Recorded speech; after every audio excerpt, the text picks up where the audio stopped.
Have you ever felt like if someone hugged you right now, you wouldn't cry, you wouldn't scream, you would just collapse?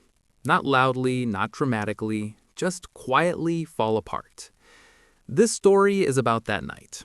Her name is Emily Harris. She's 32 years old. She lives alone in a small apartment in Chicago, 24 floors above the ground. Outside, the city is awake. Taxi lights move like veins of gold. A siren echoes somewhere far away. People coming home from night shifts walk with tired shoulders. Inside her apartment, there is nothing.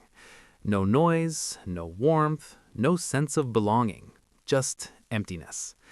The clock on the microwave reads 1:46 a.m. The TV's on, some series. Someone is laughing, someone is falling in love, someone is saying, everything will be okay. Emily is watching none of it, because depression is strange like that. Your eyes stay open, but your mind shuts down. She sits on the couch, knees pulled to her chest, phone in her hands. She opens the same name, closes it, opens it again. Mark. The last message is 6 months old.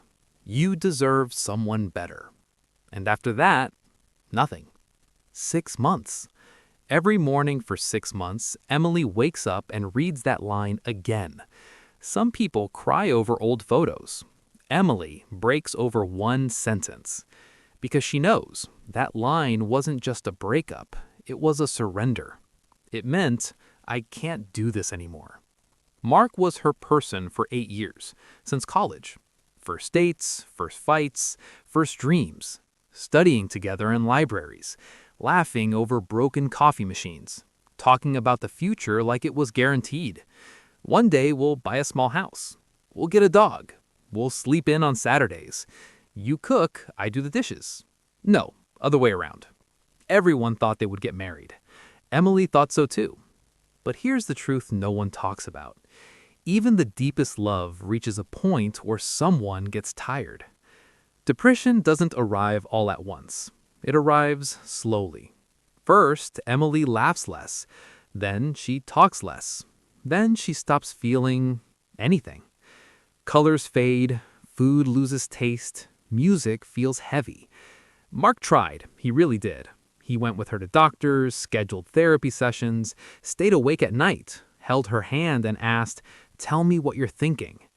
But depression doesn't explain itself. It just weighs everything down. Emily kept saying, "I'm fine." It was her most practiced lie. One afternoon, nothing dramatic, Emily stood in the kitchen washing her hands. Mark walked up behind her, tried to hug her. She pulled away. Not because she didn't love him, but because even touch felt exhausting. Mark froze. His face changed. And quietly, almost broken himself, he said, "I'm tired of saving you." That sentence still echoes in Emily's head. At night, in crowds, in silence. Was she really a burden? She goes to the bathroom now, stares at herself in the mirror. Dark circles under her eyes, no expression on her face.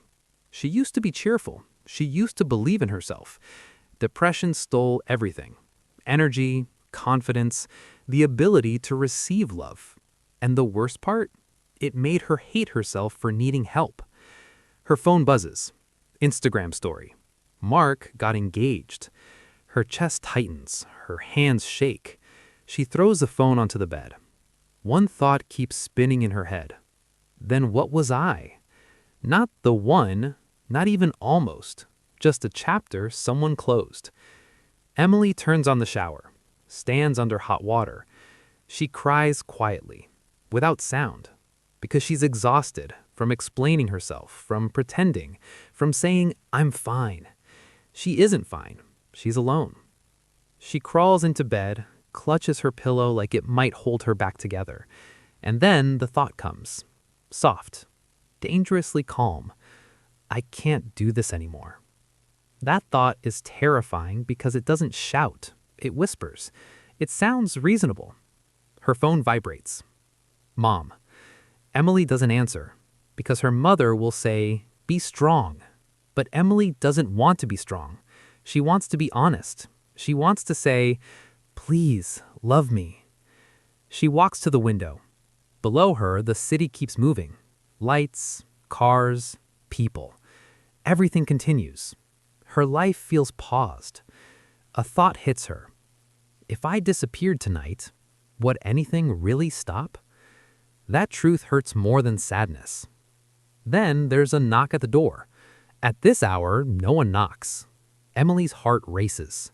She opens it slowly. It's her neighbor, Lucy, an elderly woman. Hands shaking, eyes red. "Can I sit with you?" Lucy asks. Emily nods.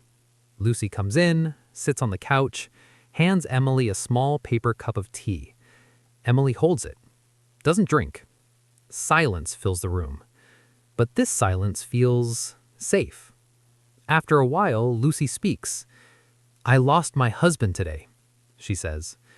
50 years together. Emily's eyes fill with tears.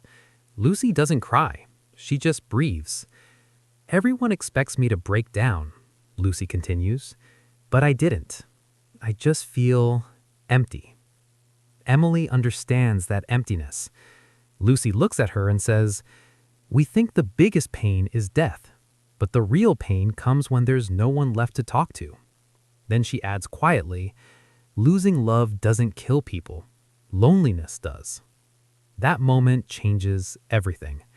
Emily realizes she didn't just lose Mark. She lost connection. She lost being seen. She whispers, "I don't know how to be okay." Lucy squeezes her hand and replies, "Then don't be okay alone." Emily breaks. Not loudly, not dramatically. She collapses right into someone's presence. Lucy holds her hand. That touch doesn't fix her life, but it keeps her alive. So, I'll leave you with this question. Do you really want to stop living, or do you just want someone to understand you? Most of the time, we don't want to die. We just want to be loved.